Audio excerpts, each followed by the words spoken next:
Hey guys, welcome back to another episode of the Music Den. I'm your host, Armando Venditti. Hoping you guys are having a great day and above all else that you're indeed looking after yourselves and one another. Ladies and gentlemen, we have a full house today. We are back discussing album anniversaries, this time for the month of September. Before I get into the albums in question, I want to welcome back to the channel Mr. Ken Cheshire. How's it going, Ken? Going well, Armando. Glad to be back with you guys. Glad that you're back. It's been a while. It's been a while, guys. And Sagosh, how's it going, Sagosh? Good, good. Good to be back. Good that you're back. And the one and only Mr. Purple, Mr. Jim Bricker. How's it going, Jim? I'm doing great, Armando. Happy to be yakking about things we love. There you go. There you go. Ladies and gentlemen, we are back again, like I said, with our album anniversaries, discussing albums that were released in September. Now, this episode, we have one album that was released in September of 1965, and the rest, the other three, were released in 1975. So we're going to combine 60th and 50th anniversaries for this episode. And as I go to my list here, ladies and gentlemen, I have a list. Helps to keep lists, ladies and gentlemen. I have on the list, our first album is Otis Redding, Otis Blue, Otis Redding Sings Soul. Again, celebrating its 60th anniversary, released September 15th, 1965, through Volt Atco Records with a playing time of 32 minutes and 22 seconds. Short for a CD, perfect for an album. Unfortunately, Otis Redding passed away on December 10th, 1967, due to a plane crash. The album was recorded from short time, July 9th and 10th, 1965, produced by Jim Stewart and Steve Cropper. Before I give my opinion, it is customary with these episodes to let the other panelists go first. So we're going to go Ken, Jim, and Sagosh. So, Ken. Okay, thank you. Um, yeah, if you only know Otis Redding from Sitting on the Dock of the Bay, which is a fantastic song, I recommend delving into this incredibly good album. Um, uh, Tom Dowd, whereas he didn't produce, he did engineer, and the vast majority of the time, anything Tom Dowd touches turns out great. This has got incredible, luscious brass throughout the album. It includes a backup band of Booker T. Jones, Isaac Hayes, the aforementioned Steve Hopper, Donald Duck Dunn on bass, and Al Jackson Jr. I mean, this is just, this is a recipe for success. The only thing the worst thing I can say about this album is the title, Otis Redding Sings Soul. That's like saying an album, the Rolling Stones play rock and roll, or an album called Billie Eilish Mumbles. You know, it, Or it Madonna lip definitely, syncs pop. and the Eagles lip sync, but um, but yeah, this is just such as our mention likes, a good ass shaker, and this definitely has it. This has got um, an incredible version of Respect, which is primarily known um, from the Queen of Soul, Aretha Franklin. Change is going to come. Oh man, Down in the Valley. Um, he does a great job with Smokey Robinson's My Girl. It's it's basically the same arrangement, but whatever Otis does, he just owns it. He makes it his own. Whether it's just completely different from the original or somewhere close. Um, his version of Wonderful World on this album is upbeat. It's wonderful. It's got a great BB King track called Rock Me Baby. The most interesting song on this album is probably a cover of the Stones' Satisfaction. At Mm. first, it's like, eh, using the brass to do the riff and all of that, it sounds a little bit loungy. But as he gets into it, he really does cut loose on the vocals. His vocal ad-libbing on this song is just, top notch. It's just fantastic. Um, the closing, you don't miss your water. Wow, this is this incredibly strong song, and the metaphor uh, that he uses in these lyrics just really makes you stop and think. I mean, using water basically is like you don't miss your love until you've lost it. You've lost her or him.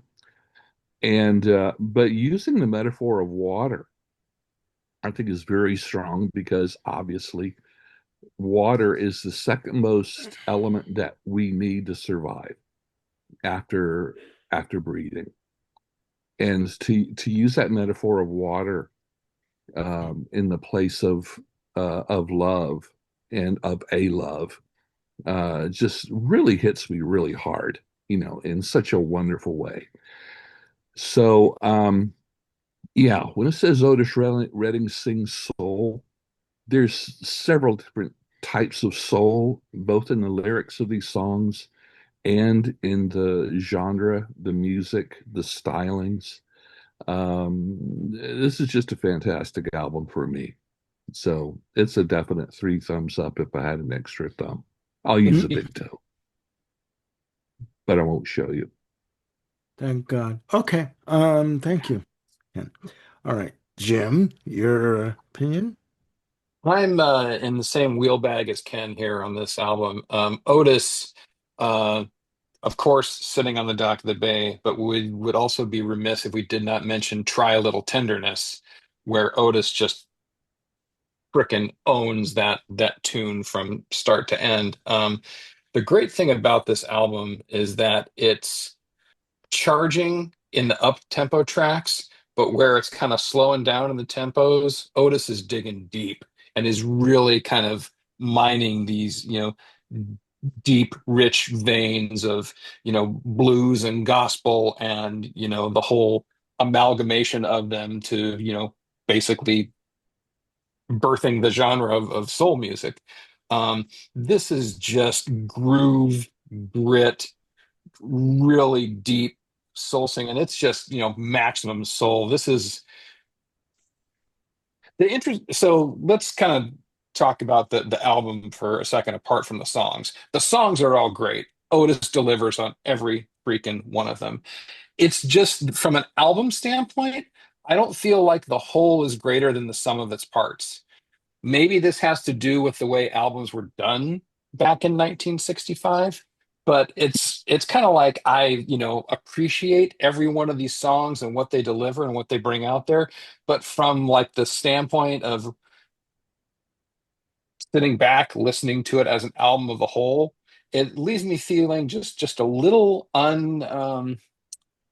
I don't know, unsatisfied, which sounds weird knowing that each individual song just delivers all the goods. Could it Again, maybe it just has to do with the fact that these songs are all fairly similar in time. There's not a lot of variety as far as that goes, 2.5, 3 minute shakers. could it be that, sorry, just to ask a question, could it be maybe it was the way it was sequenced or just a, No, I think the sequencing was fine. Just in the variety of songs that are there, up tempo, okay. ballad type of thing. I really just think it's about the experience. And it's like, okay, we've got one sub 3 minute song and another sub 3 minute song. Here's another one. Here's it all just kind of like blends together. And like I said, even though Otis is just like powerhouse and all this stuff, as an album, it just doesn't hold together for me. So it's weird. I absolutely love it, but I'm kind of meh, mezza on it as far as an album goes. Booker T and the MGs as your backing band, yeah, with Isaac Hayes um, as well.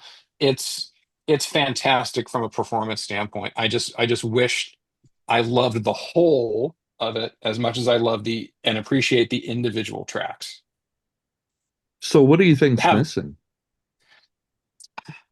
I think it's probably just a bit more variety. It's like every song is 2.5 to 3 minutes, 2.5 to 3 minutes. It just kind of feels rote. And again, maybe this is the way albums were done back then, more of just kind of 65, the yeah. the collection of songs. So um Okay. we'll take the Beatles, for example. They were able to transcend that with these amazing melodies and harmonies, especially as you get into like 65 and beyond, massive creativity in their arrangements. So even I though get what you're almost every saying. song, yeah, so it's like even though every song was sub 3 minutes, the whole experience was so distinct enough that it just made for a great sitting at an album altogether. All right. Okay. So Ghosh, I may be you're the minority so view on that. okay. Okay.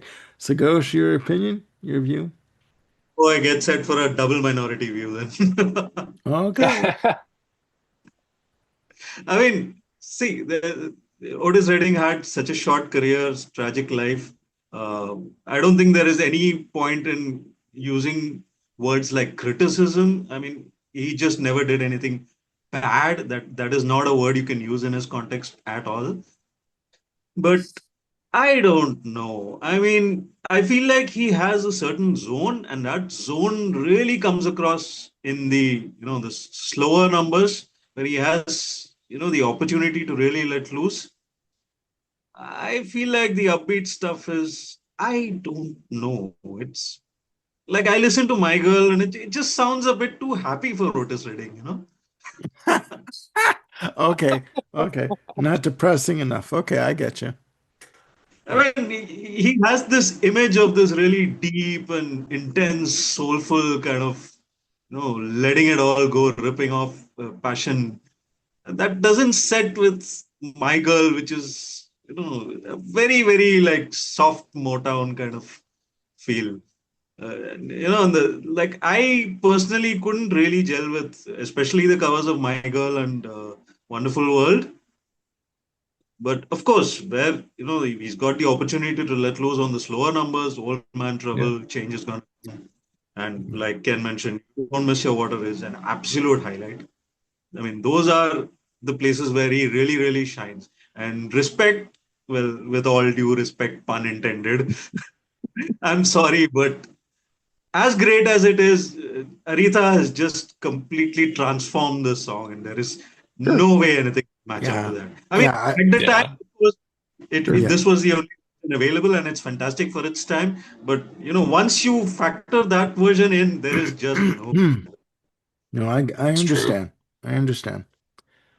Um, okay. So yeah, I mean, Well, it's great. I don't think Otis Redding, could be considered as taking any step wrong. Wrong, and words like that are absolutely too harsh. But I don't know. I think I would have liked, especially with the title like Otis Blue, Otis Sings Soul. I'm expecting like 10 really like slow and deep and soulful kind of numbers, and I feel like it doesn't quite deliver on that front. okay. No, Yeah. Marketing. I hear what you're saying. I mean, um, my take on this album, well, I do I do believe that it's a bit heavy on the cover in the covers department in terms of cover songs. Oh, Um, yeah.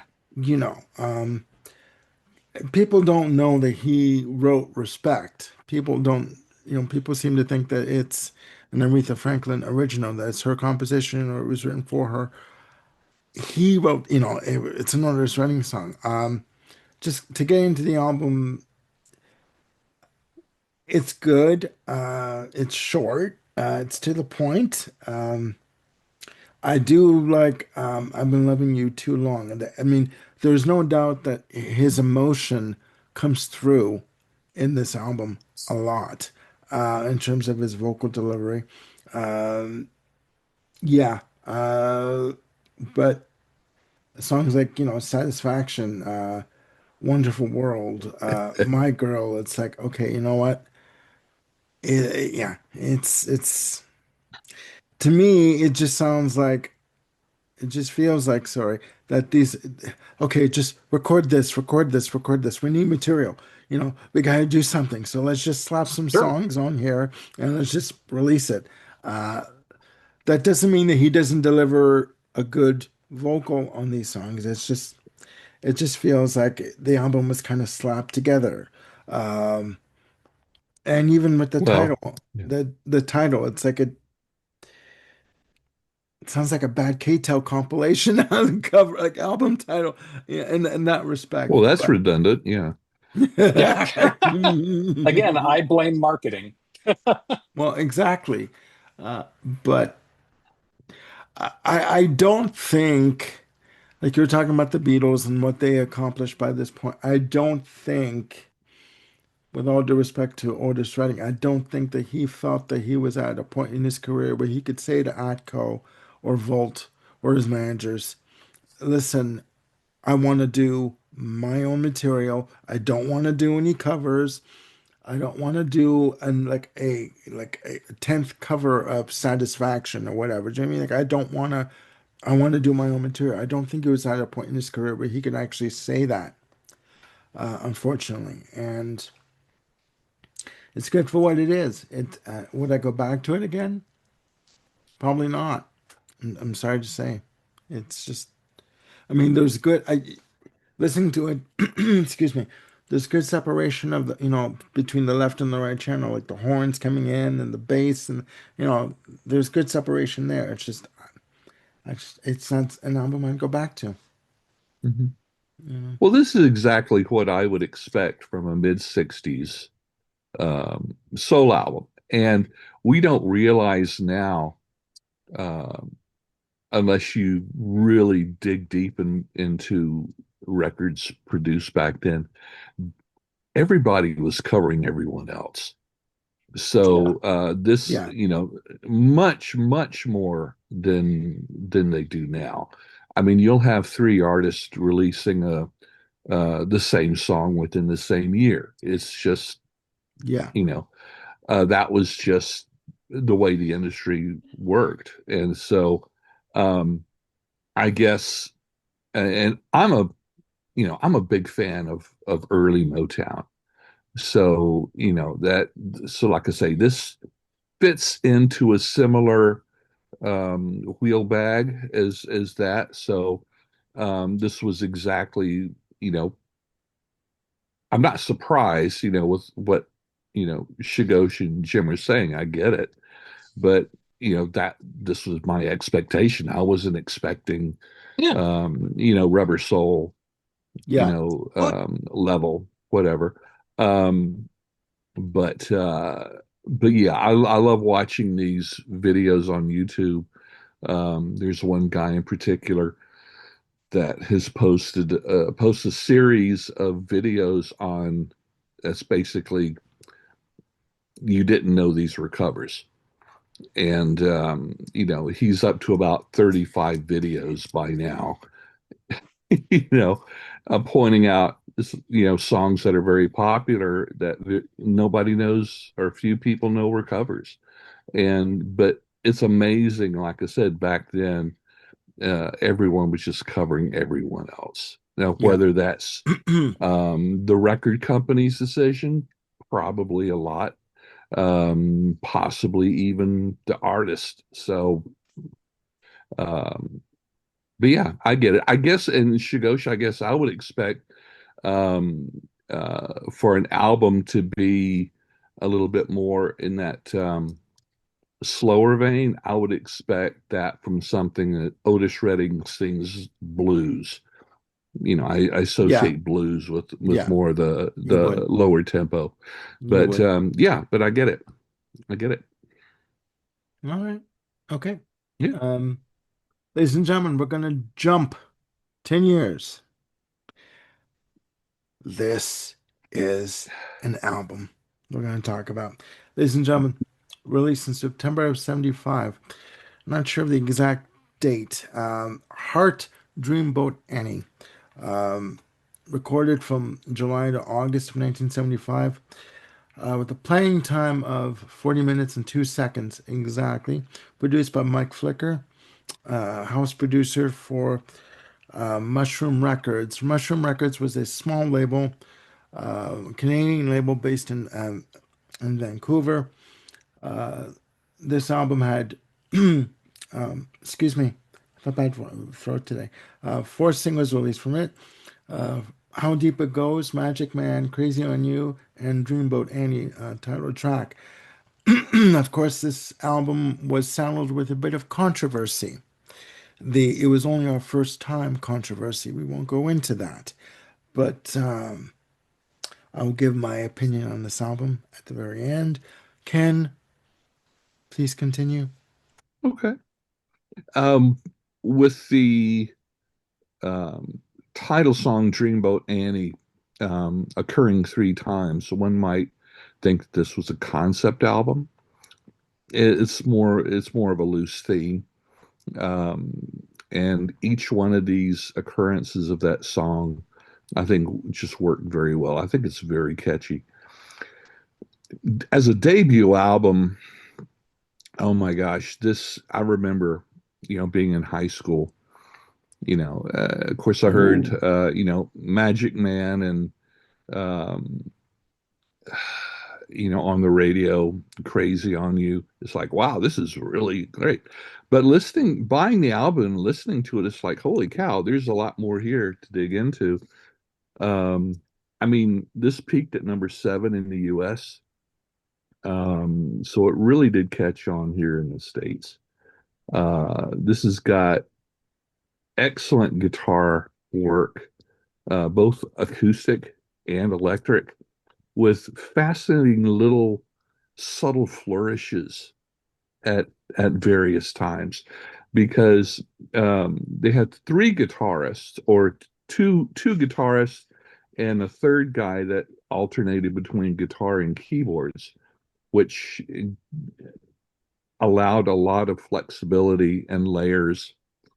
And Nancy Williams was just an amazing songwriter and guitarist. Of Nancy course, Wilson. Ann is, Wilson. yeah, and Ann Wilson is one of the unbelievable female vocalists in rock and roll, period. Um, and for me, this is an album I would recommend if someone asked me, what did 70s rock sound like? Because of the varied styles and songs on this album. To open up the album with Magic Man, that's a blistering opener. It just really says, okay, time to strap in. We're taking a ride. Um, then just the small, short version, Dreamboat Annie, Fantasy Child, and then going into Crazy on You with that incredible acoustic opening that Nancy Williams plays. Ugh. um, White Lightning and Wine, they bring in the funk on this one. Um, I always recommend this song whenever I can on X, with various challenges and whatever. You've got Sing Child, hard guitars, yet full vocal harmonies, and a surprising little flute solo by Ann Williams. She's also a wonderful flautist. Um, How Deep It Goes was the first single off this album, And it and I thought, bombed. yeah, and It bombed. I thought that was an interesting choice. In my research, I I didn't find any record of how that was chosen as the first. I don't know if Mushroom Records was a little bit scared to release one of the harder songs. Um, I'm not sure. I think maybe they were trying to, okay, you got two sisters, so let's try to market this to the soft rock. Yeah, well, that didn't work. Within the context of the album, it does, I think. Um, but to me, of course, the two really big singles, Magic Man and Crazy, the stellar song on this is Soul of the Sea. This leans really hard into prog in some sections. It begins like you would expect it to, acoustic guitar with the sound of the sea, very 70s. But with the acoustic guitar, first thing I typed was acoustic psychedelia because it just kind of has that flavor. Um, the electric guitars are very subtle. It's got strings, it's got incredible vocal harmonies. And then it bumps into that B section with a faster tempo. And this is what to me felt very proggy. And of course, like um, most good song composition, it goes back to that more acoustic, slower sound of the A section or the way it is at the beginning. And Jim, I imagine you just absolutely love the next track because it has banjo, Girls? Oh, banjo. come on now. Wait Wow. for it. Yeah, Okay, yeah, yeah. I know. That was a little For broad of those an opening for there. those Yeah. for those that follow us on that channel know exactly what I'm talking about. But Yeah, I anyway, know what you're talking about. yeah. But anyway, I thought he was going to um, say Mellotron, but no, it's banjo. Okay. It's yeah, dripping with it's banjo. dripping in banjo. Yeah, I know. I But need I need the hand effect dripping. I need your hand effect with that dripping with banjo. Okay. Actually, the banjo's a nice touch. uh, That's okay. oh Go man. on. But anyway, um, yeah, this song, this album, I think, I don't know. I could say number seven on the top 200 charts. I think is says a lot at the time, but I think these days, those that are only familiar with Magic Man and Crazy on You um, might think that, oh, well, those are the only two good songs on this album. I don't think so. And obviously, me and my peers at the time didn't think so either. So, um, but anyway, that's just my take. All right. Okay. Jim, your take. Banjo never even entered into my comments. Oh, Ken, I don't Lord. know what to do with such vicious Wow. stereotyping from you. Um, Having said that, yeah, three versions of Dreamboat Annie on here. I could have had three more. I absolutely love, love, love this song. I think it's melodically one of the most, beautifully deft pieces of composition that there is. And you can arrange this 87 different ways to Sunday, and, it would still be beautiful. If there's a tuba arrangement out there, if I'll take it. It Tuba just and can't be banjo. screwed Yep. up. Tuba and banjo, why not? However, however, There's I a think however. Go on. there is a however. I think Dreamboat Annie as a whole is a strong, but it's an inconsistent record for me. Um, there's a lot to love about it, but to me, there's kind of enough hit and miss to kind of prevent me from diving into it, regularly. Um, Crazy on You is, it's a 10 out of 10. That acoustic intro by Ann Wilson. Um, I think I'm saying that right. Ann was the guitarist, Nancy was the singer. Yes? Okay. No, No, the no, other way No, around. it's backwards. it's Okay. reversed. Yes. It's reversed. Ann's the singer. Nancy is the guitarist, Ann is the singer. Thank you. Thank you. I knew I'd screw that up. There you Um, go. You're consistent. Crazy on You, solid 10. If they had released that as the first single, I think people would have just stopped and went, because it's just an amazing piece. Um, The versions of Dreamboat Annie that are on here, again, all, like 10 or 9.5. I love it. Magic Man, I'm just over it, but I recognize kind of the quality that's there.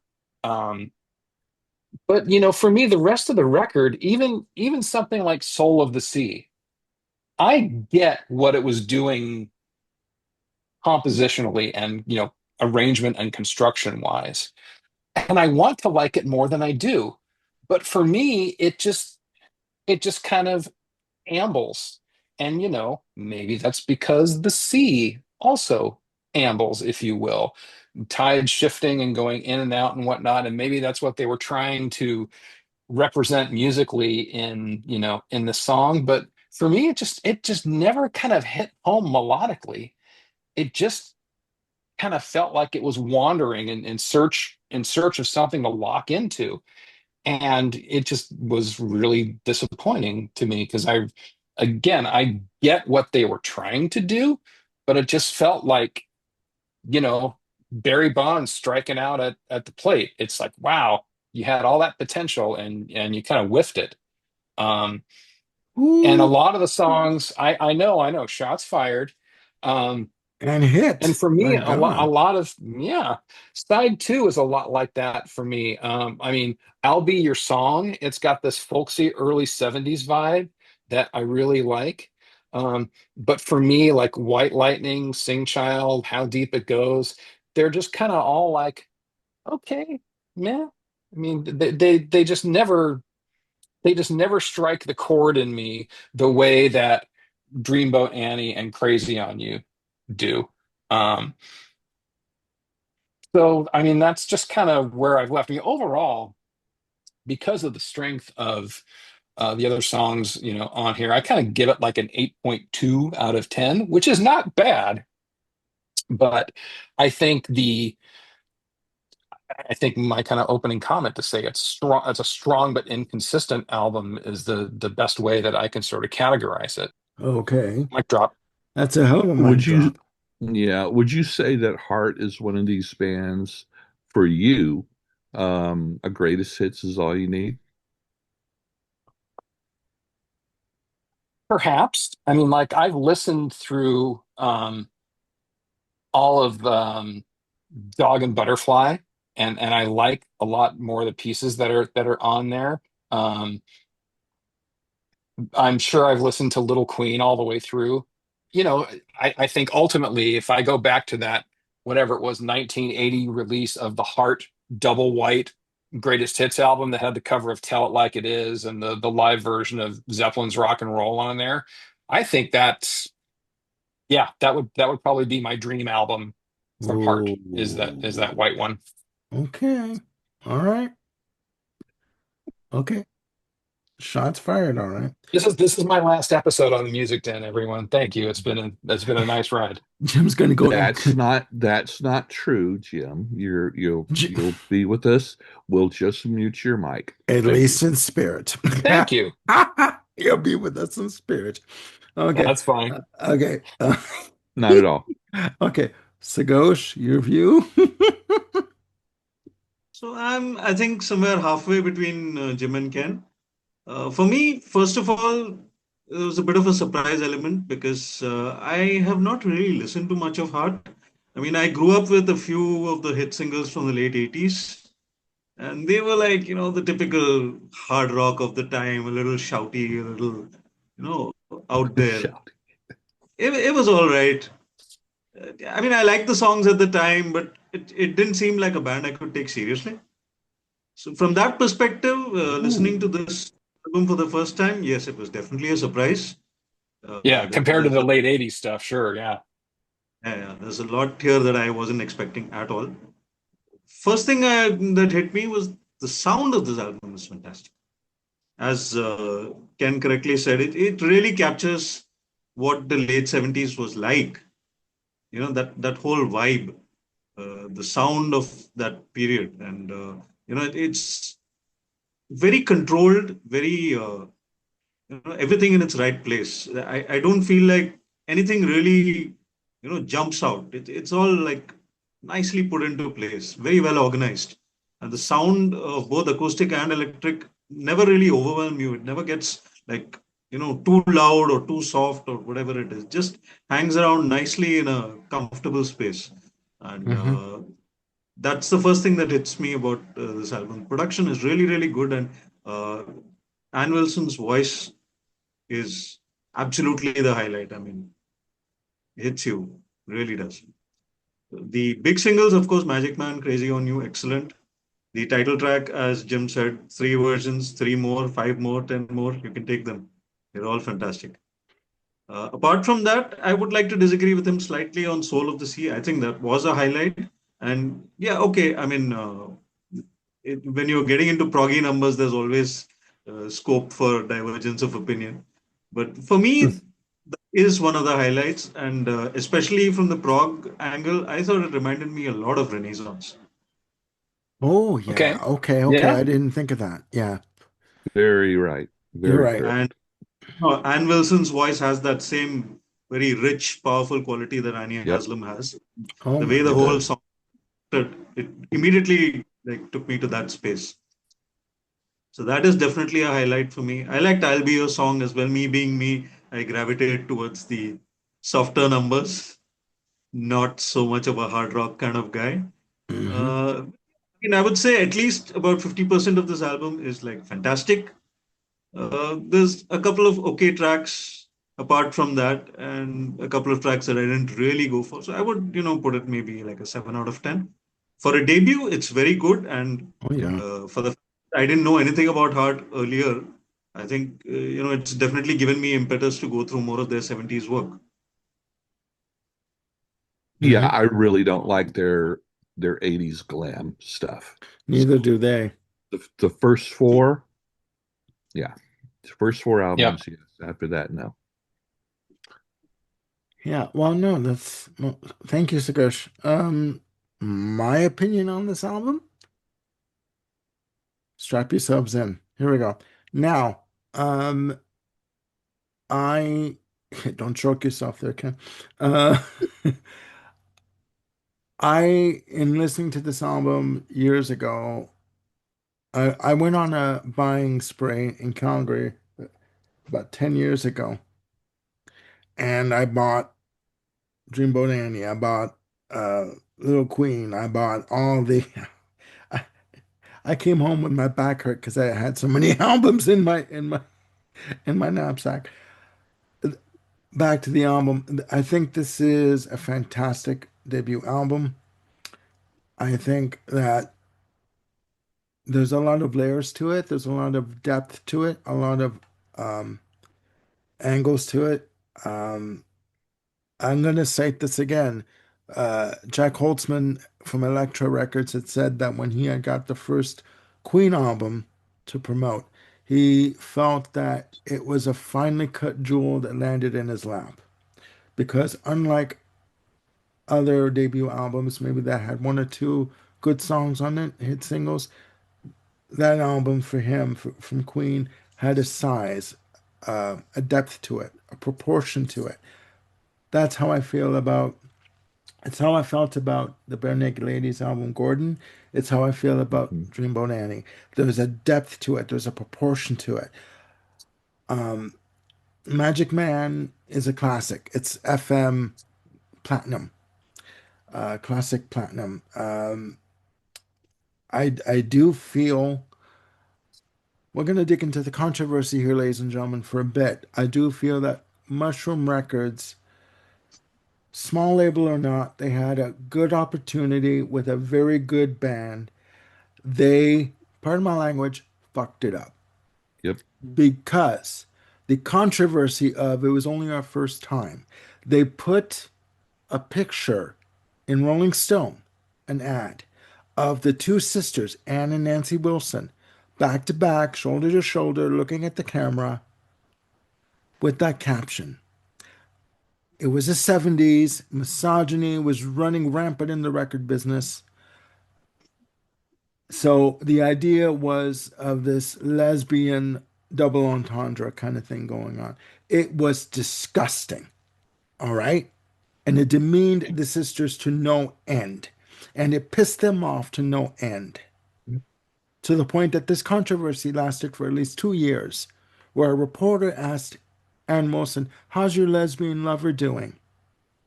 He was referring to Nancy Wilson, her sister, where she went back to a hotel that they were staying at after a show and wrote Barracuda. That's how mad it pissed her off. That's how bad it was.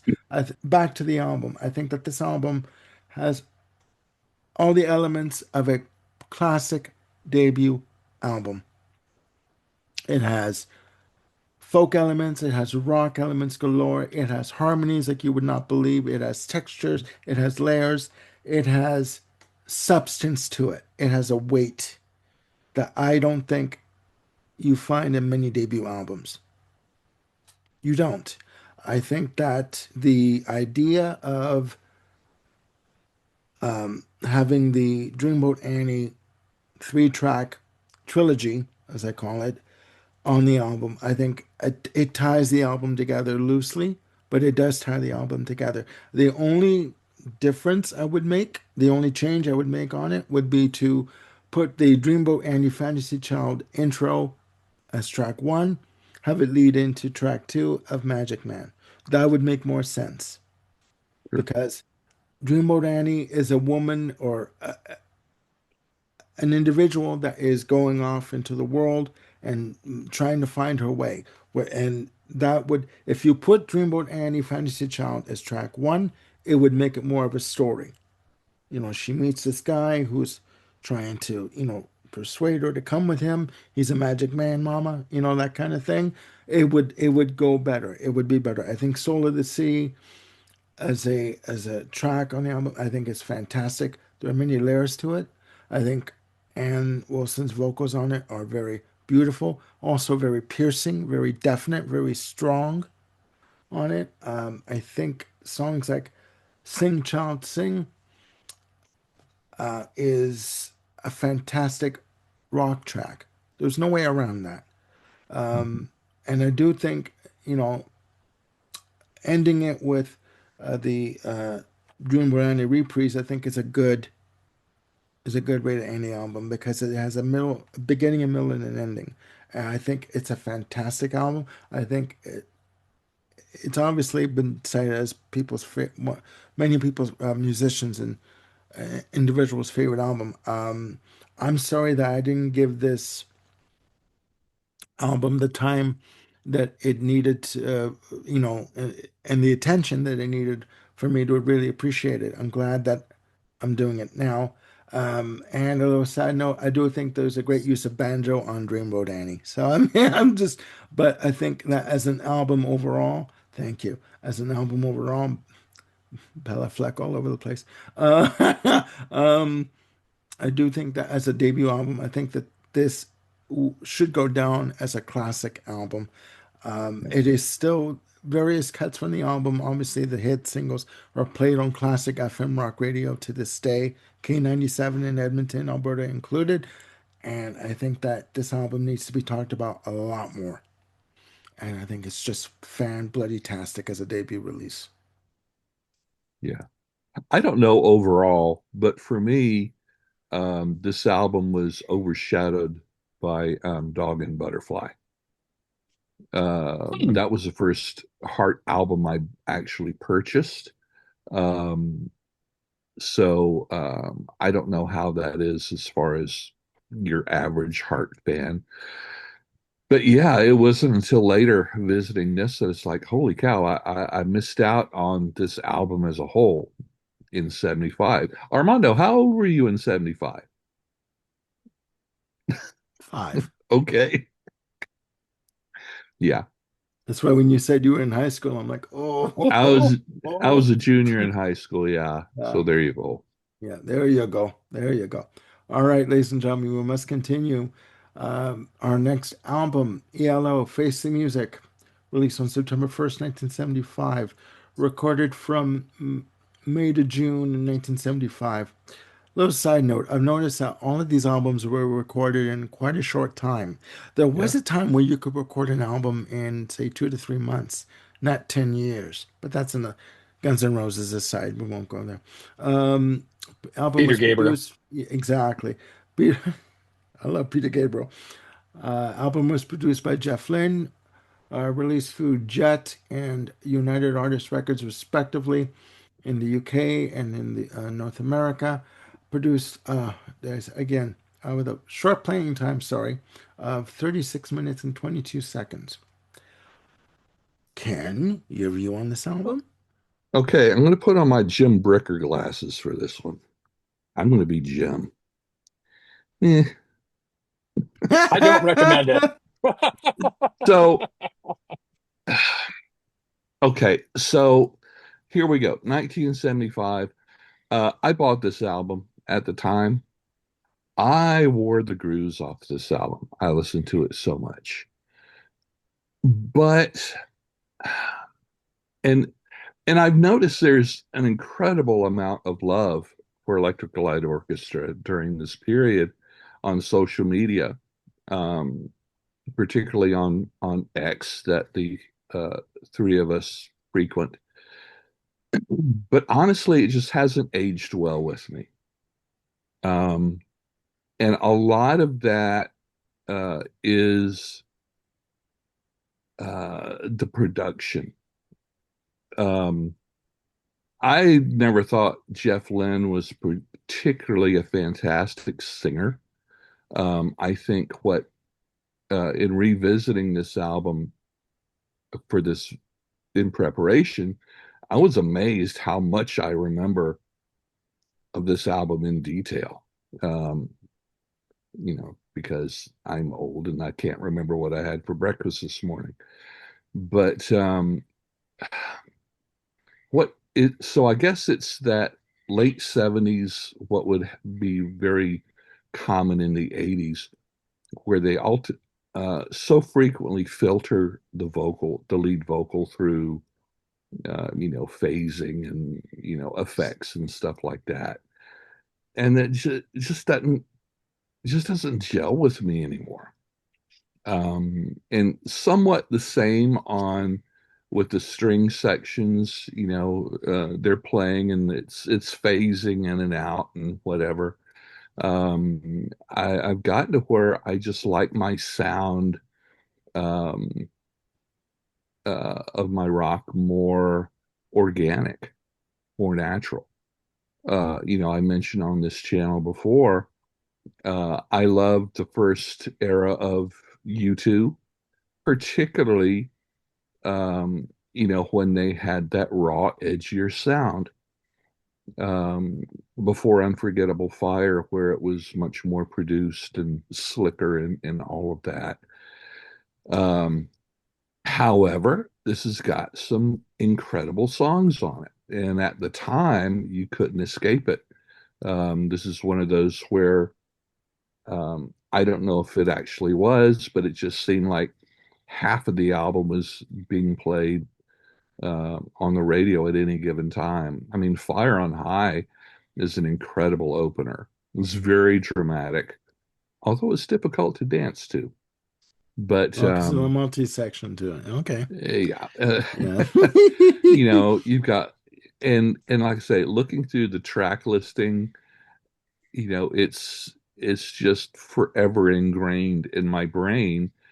And listening to it, like I said, I remembered so much about it because I just played the heck out of it back then, but it just hasn't weathered the decades with me. Um, Heck of a lot of respect, especially in Jeff Lynne's songwriting style, which of course he's constantly reminding of uh, being quoted as a very Beatle-esque songwriter. And I can see that. But Oh yeah. however, like I said, the vocals, eh, you know, never really impressed me. It was just the overall package and the overall sound that I liked back then, but not so much now. So, Okay. All right. Jim. Face the Music for me is a just solid 8.5 out of 10 album. I just think there's a lot of great, fantastic pop rock on here. All roads, though, pointing towards the apex of Jeff's vision with New World Record, which to me is just absolute perfection. Yeah. Solid A plus 10 out of 10. Um, Fire on High, Strange Magic, Evil Woman, I think is one of the most perfect specimens of songwriting, production, performance that exists in the 70s. It's just like the ultimate AM single from those, the opening, string and vocal line to just that Richard Tandy piano line that's just so, oh, it just draws you in like a magnet. It's just undeniable how much I love that song. Um, Waterfall and Knight Rider on side two, good. I like that stuff. Side two for me, though, is where things start to kind of go, oh, no, except for Strange Magic.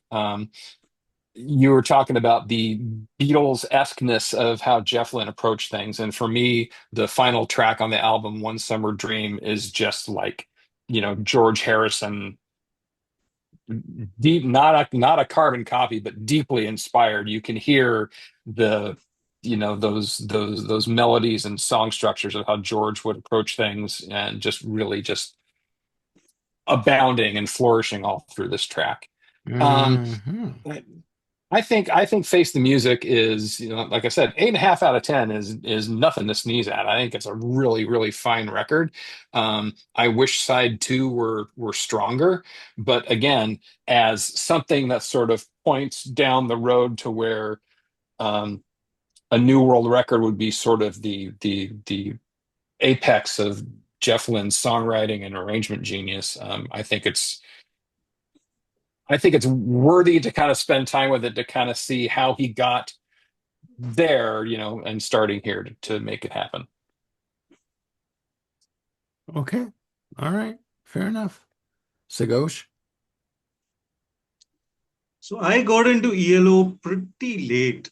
I mean, they were not really on my radar as a classic rock band for quite some time. And apart from, I think, couple of singles that I had heard back in the day on MTV, uh, nothing really registered for a long time. While listening to those singles, I always felt like this is a band I need to hear more. But the more I listen to their albums, the more I feel like, those few singles are all I really need. Mm, I'll keep my Okay. Mr. Blue and my Evil Woman and my, Sweet Talking Woman or whatever it is. Those few tracks don't bring me down. I get this. The more I listen to them, I feel like they have this particular like sonic shtick, if you will, that doesn't work for me a lot Okay. of time. Okay. Like, it's good in short bursts, but I really can't take a whole album of this. Ooh. mm. I mean, I see that they have the melodies, they have, the ability to craft songs well, and the string arrangements and all that. It's all, you can't really fault anything from a technical standpoint. But I don't know, as a listener, it's just a bit exhausting to me. Okay. All right. I, Mm. a couple of tracks here. Evil Woman is fantastic, of course. Waterfall, I thought had this very George Harrison-y slide thing going. And Strange Magic again is a perfect, summing up of 70s soft rock. I think it really captures that vibe very well. But most of the rest of the album really did not, jump out for me out of that, whole production mush, so to speak. Yeah, I mean, I'd give this six maybe. Okay. Right. All right. Okay. Well, thank you, Sagosh. What to say about this album? Big surprise, ladies and gentlemen. I went on a shopping spree years back and I bought all of the ELO on vinyl. I Uh, think the surprise is going to be when you don't go don't. on a shopping spree, Exactly. Armando. Yeah. Yeah. Exactly. Exactly. I can feel your jealousy there, Jim. Okay, now. Okay, now. Dripping. Okay. Um, this album, 8 tracks in total. You know what? It's good. The Beatles' influence is on high on this album, as with most of his output under ELO. I prefer El Dorado, the Mm. album prior to this. Uh, I do like, okay, I'm going to go through this quickly. I do like Fire on High. I think that's a good instrumental uh, opener for the album. I think it's fantastic with the multi-sections, acoustic guitar sections, etc. I think it's fantastic. Evil Woman, classic. AM/FM staple, you know, uh, K-Tel compilation gold. I mean, it was on again. Um, Night Rider was also a single, but didn't fare as well. Poker Face, Winter Avenue, fast-paced rocker, really guitar-driven. Swirling synth passages are wonderful. Again, Strange Magic, sprawling synth, symphonic strings intro, lush strings backdrop. You're gonna have strings with yellow. That's the way it is, right? I mean, Part you and know, parcel with the name. You're gonna get strings, of Yeah. course. exactly, exactly. Otherwise, And it'd just be EL. exactly, exactly. Um, The o- it's it's okay. It's not on the level of New World Record at all. The last track on the album, One Summer Dream. It's interesting how you mentioned the George Harrison reference. When I hear this track, I hear of to me it's reminiscent of Number Nine Dream from John Lennon. No. Huh. In fact, I played the songs back to back, and I'm like, okay. Here we go. And the fact that Number Nine Dream came out a year before, Yeah. boom, another mic drop. There you go. I Yep. think it's great. I think, but it is, you can hear the the Beatles' influence on him. And that never went away. That No. never went away. So No, not at all. I just it's it's a good album. Is it one of their better ones? No. No. I think and I mean, I love strings. I love orchestral arrangements on songs. So for me, an album of this is not too much. I think it's wonderful, but the the three singles hold the album together. Do you know what I mean? Yep. And it's there would be better albums to come with New World Record and Out of the Blue um, and Discovery. It's just yeah. It's an ELO album. It's not the best one. If I was to give it a ranking, I'd give it six, you know. All right then. But yep, yeah, there you go. All right, ladies and gentlemen, the last album on our list for this episode. Oh boy. Grateful Dead, Blue is for Allah. Released September 1st, 1975. Recorded from February 27th to May 7th of 1975. Produced by Grateful Dead, released on Grateful Dead Records and United Artists Records. At this point, Grateful Dead in North America had left Warner Brothers with a playing time of 44 minutes and 13 seconds. Ken? Okay. Um, I really do associate Grateful Dead with the 70s, obviously, even though they recorded for many years after.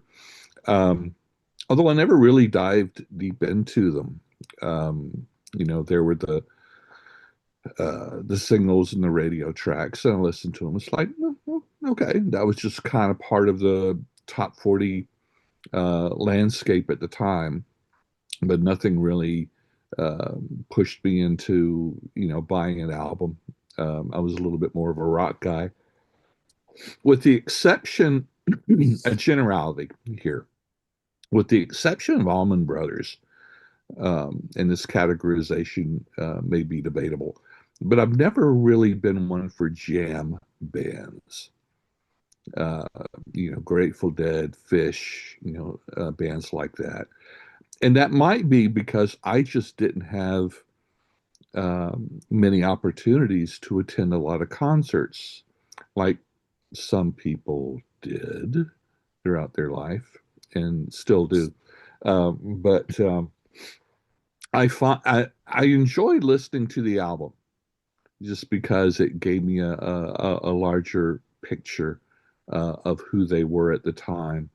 I found that I really do like the clean guitar work on this album. In other words, um, not heavily distorted sound in the guitar work. I really do like that. I find that I prefer Weir's vocals much more than Garcia's vocals. I get that. To me, Garcia, whereas he does a fine job as far as pitch and expression, whatever, his voice is just a little bit weaker than Weir's vocals. To me, the standout song in the album is "The Music Never Stopped." That's the one that really caught my attention. The but mostly the rest of the album, from other recordings I've heard of the Grateful Dead, which I say is not very many, sounds very atypical or very typical. This is one of those bands that if someone just dropped a needle on a song and didn't tell you who it was, you'd probably be able to pick it out pretty quickly. That's I'm saying that just with my limited experience with the band. For a lot of people, the Grateful Dead, uh, their studio albums are what they like least. They prefer the live albums, which, of course, they were the first band I ever heard of that would allow their audience to record their concerts. Thus, the incredible, huge catalog and plethora of bootlegs available out there, Hmm. uh, especially with the internet now. But but anyway, it's okay in general. It's just a little too, what do I say, jammy for me. I get it. Um, I get it. and but for some people that's their strength, and God bless them. But I think I wouldn't say that Grateful Dead is a band that I only need greatest hits. I think what I would do is I would listen and put together a specific playlist, of songs, because I usually, for most bands, I usually go with the non-hits, the deep tracks, the album tracks that I like best. But and there are a few on here that, okay, this is cool to listen to. Um, uh, I think probably my one song on this is Crazy Fingers. You know, I forced myself to listen to that track all the way through, but then it goes into Sage and Spirit, which I thought was very, very nice. I really did enjoy that. But anyway, so Grateful Dead, Blues for Allah. Um, I would probably give a 6, based on just this introductory listen, which, you know, yeah, it's for what it is. I think it's probably very good. Like I said, the Dead have just never been in my wheel bag. I don't hate it, but it hmm, didn't blow my hat off. Okay, didn't toot your horn. All right. Okay. I haven't Jim. had my horn tooted in a long time, but that's me. Hey, hey, PG, buddy, Hey, PG. yeah, So, I'm not touching that one. Go ahead, Jim. Go. yes. thank you. Ken said a lot of stuff that I had to sort of hold back from just springboarding off of in the moment. Um, first of all, the jam band genre in general. I like me some live music where folks are really stretching out. Um, Grateful Dead, Fish, Humphreys McGee, String Cheese Incident, a lot of bands like that. I'm very attracted towards. Some shows are just mind blowing, and some fall a little flat. It's the nature of improvised music. Not everything is a home run, especially in the manner that they approach things, where there's got to be this incredible interconnectedness of people, kind of understanding the theme and the feel and just navigating their way through the structures of the songs and what everyone else is doing in the contribution thereof. Um, I should throw Quicksilver Messenger Service into that as well. I mean, the Dead are the poster children of the jam band world, that's for sure. And to Yeah. me, um, I think it's the album Live Dead from '69 is kind of one of the just big signposts in the road that says, okay, this is what, jam bands are capable of. It's not rock, it's not jazz, it's not bluegrass, it's not country, but yes, it's all of those Rolled into and one. more.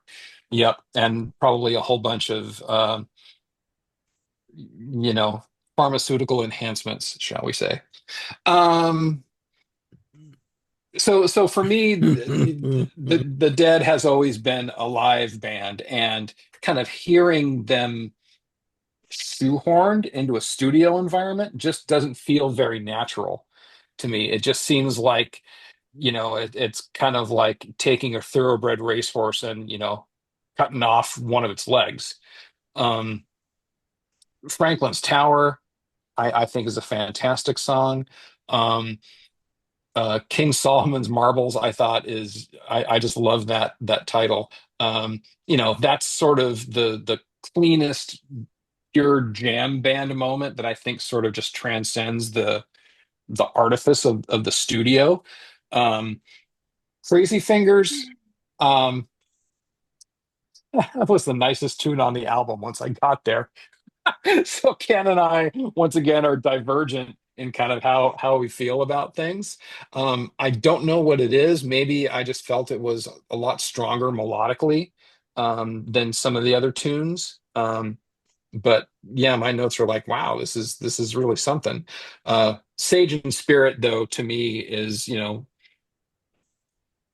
it was a very welcome and wonderful addition to the album. The flute um, had this nice color that sort of elevated it above the rest of the tunes, just because it was just more distinctive. I want to spend some more time with this record. I think I need to kind of understand the Dead a little bit more to really, get in there and get it. Um, I got rewind a little bit.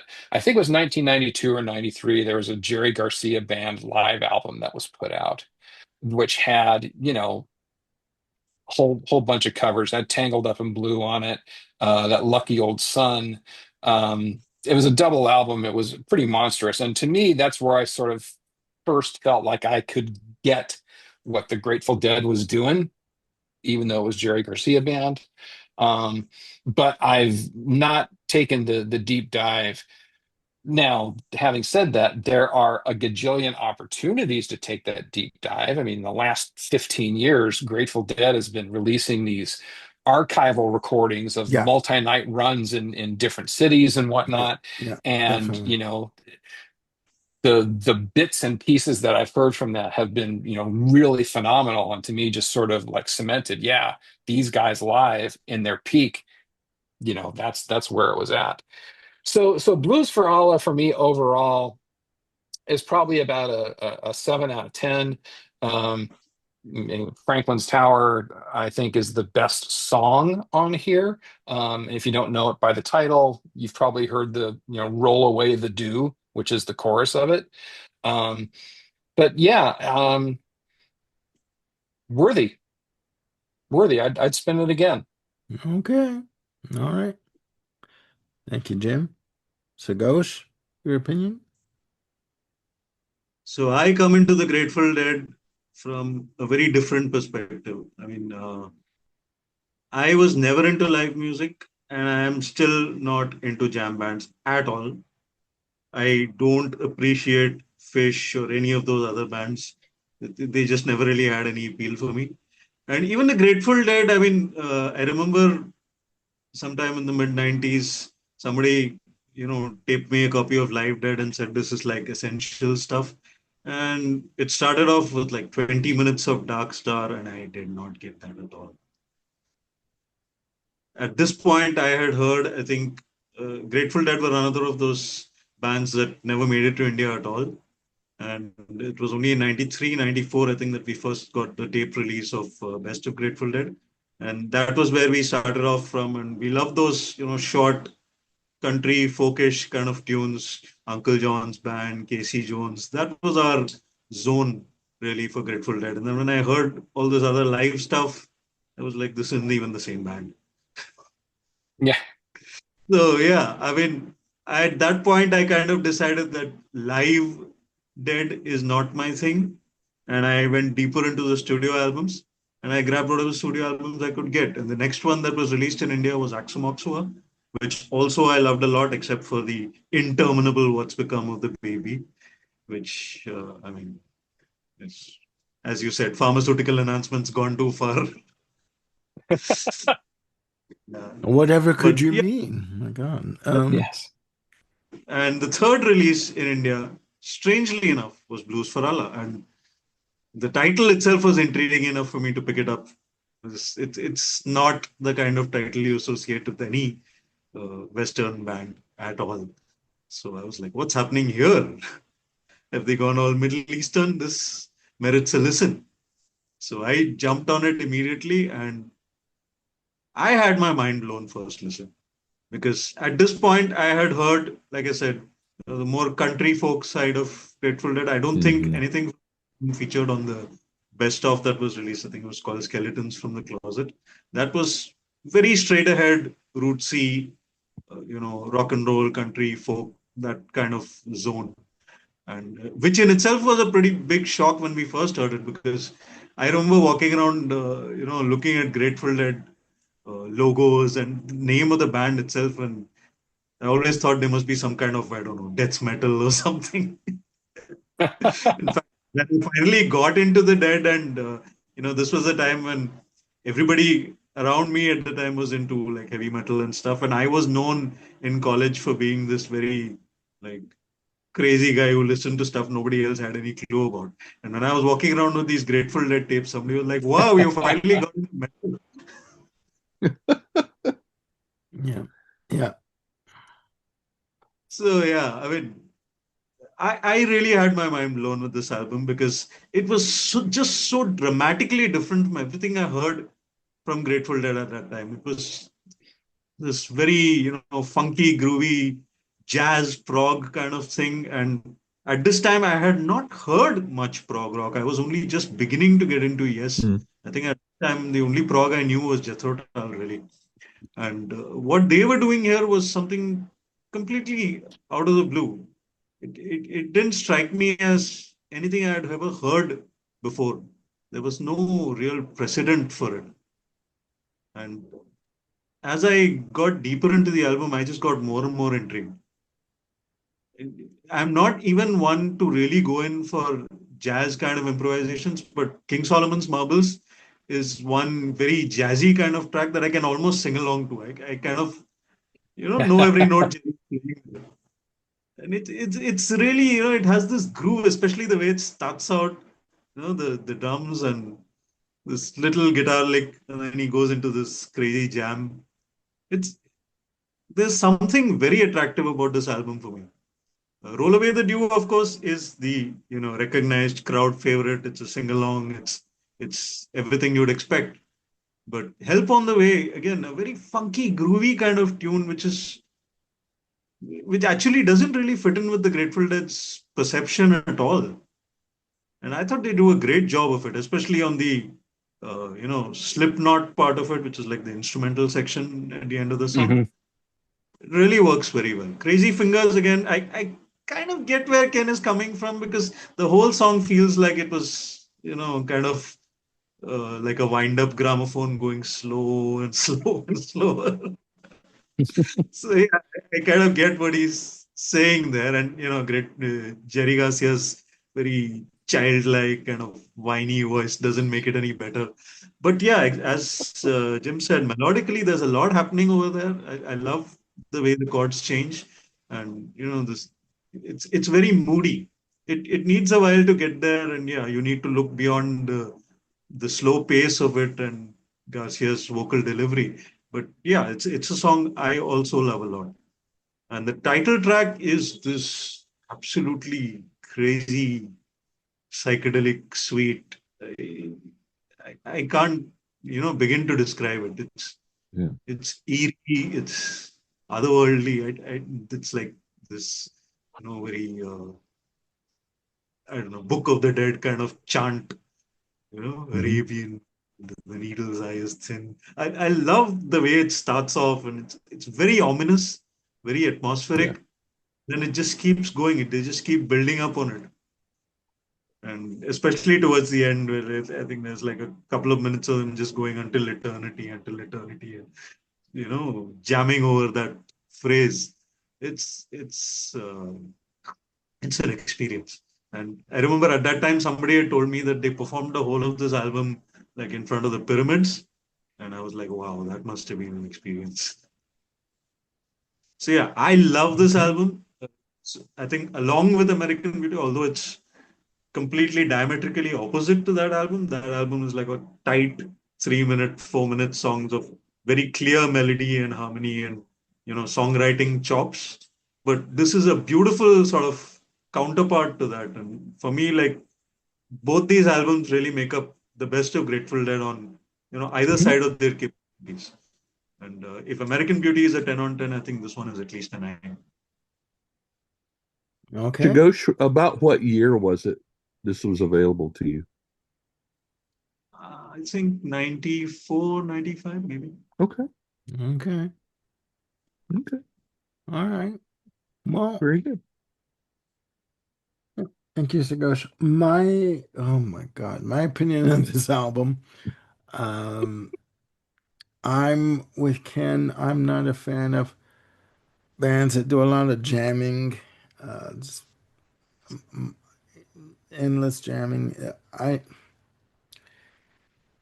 I need to sit with this album some more. And unfortunately, none of the songs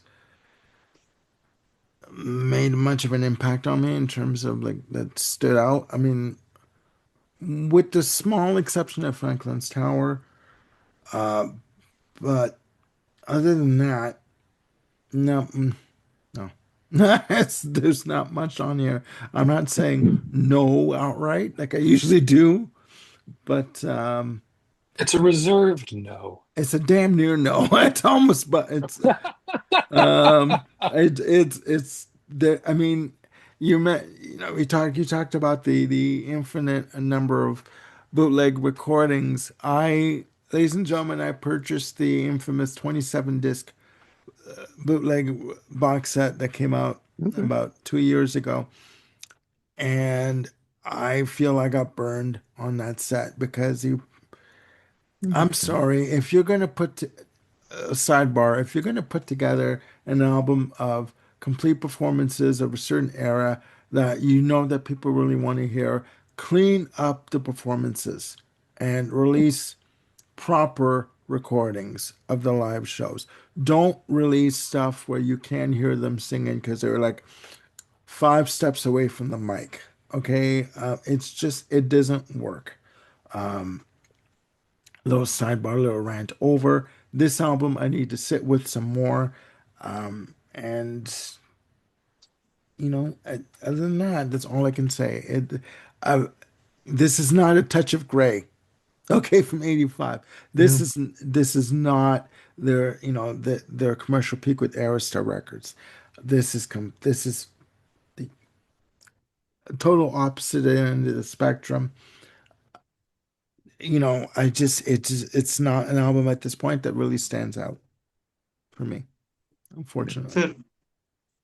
Okay. So the comments you guys have shared um, sparked a couple of thoughts, if Do I may. tell.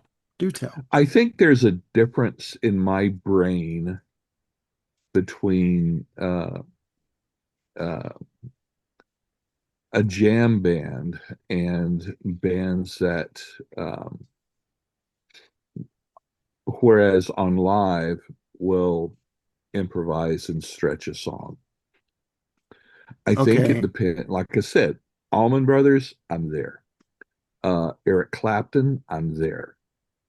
Because they do, both And of those artists do quite a bit of improvisation and stretching songs out on stage, like many others do. I think for me, for some reason, with my limited experience and education on, like I say, what we using that term jam band, um, the maybe it's the style, maybe it's the individual artist's style, that just, to me, jam band has it's not that they're jamming or stretching out the songs, it's almost like a specific genre of style, musical style for me. Um, hmm, because there are artists that I absolutely adore, and when they do extensive versions live, it's like, I love this.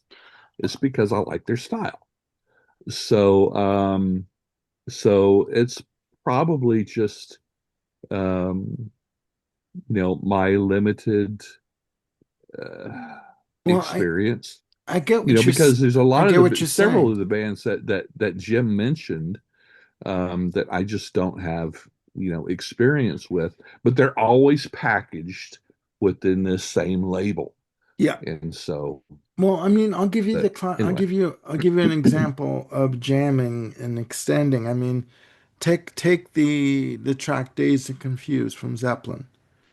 yep, Okay, yep, prime example. You know, yep, extended solos here and there. You know, use of the bow on the guitar, on the strings, on the yep, solo. Live versions have gone from 20 minutes to 35 minutes. Okay, sure. but within there's always been that within those extended sections, the this song structure is still there, like it's still intact, right. right? Whereas Hmm. for me, and I'm not trying to say that the Grateful Dead are a bad band. They're not. I'm just saying that for No, me, that extended freeform maybe for me is too much of freeform. Do you know what I mean? No, Sure. Um, and well, it's it's the same with jazz artists. I mean, they do a exactly, lot of improvisation. There's some that exactly. I absolutely adore. There's some that just they lose me.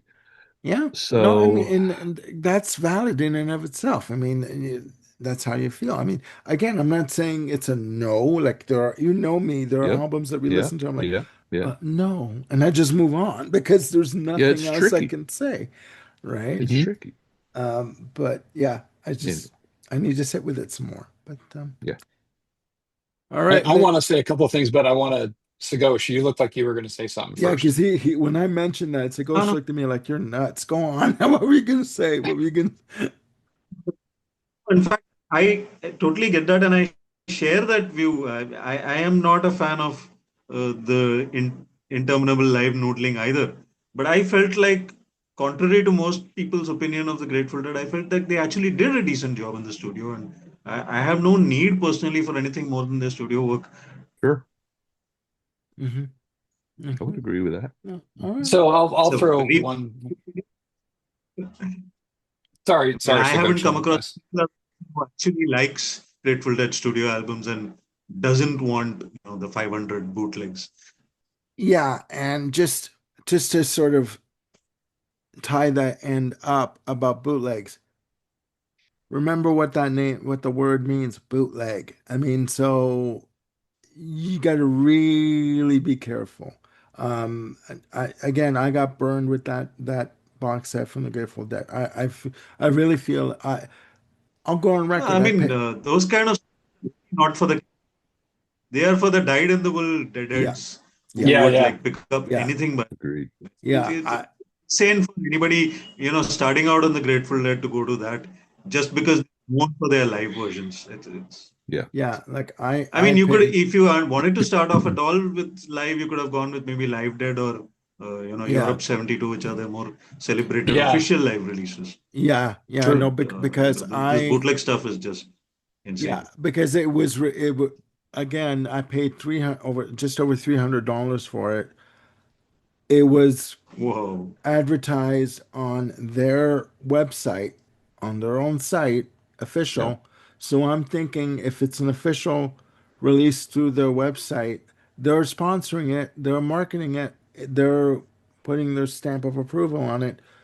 Well, the stamp missed the mark. I'm sorry. It's just it didn't it was just bad quality. That's all I'm gonna say. Well, Just be To careful. Sagosha's point, I think they were probably marketing it to the audience that they knew of. Yeah, yeah. Sagosh was saying it's like, yeah, people who are deadheads, any little audio roach clip that's on the ground, they're going to pick that up and, covet it. So they knew exactly who they were marketing it to. Well, yeah, I can. Well, I agree. I agree. I could say too that me being a fan of Queen, wanting to pick up every little roach clip audio portion, I wouldn't want to pick up a bad sounding bootleg from Queen. Like Sure. Yeah. so. Yeah.